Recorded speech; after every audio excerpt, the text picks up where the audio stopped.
రాజ్యమే మాకు వచ్చుగాక అంటూ విశ్వాసముతో మేము వేడుకుంటున్నాము.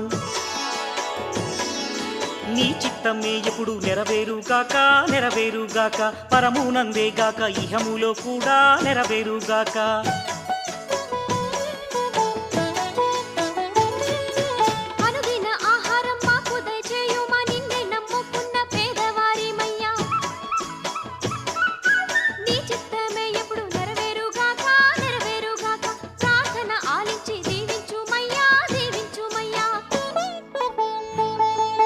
పరలోకమందున్న మా దేవదేవా మహిమ ప్రభావా,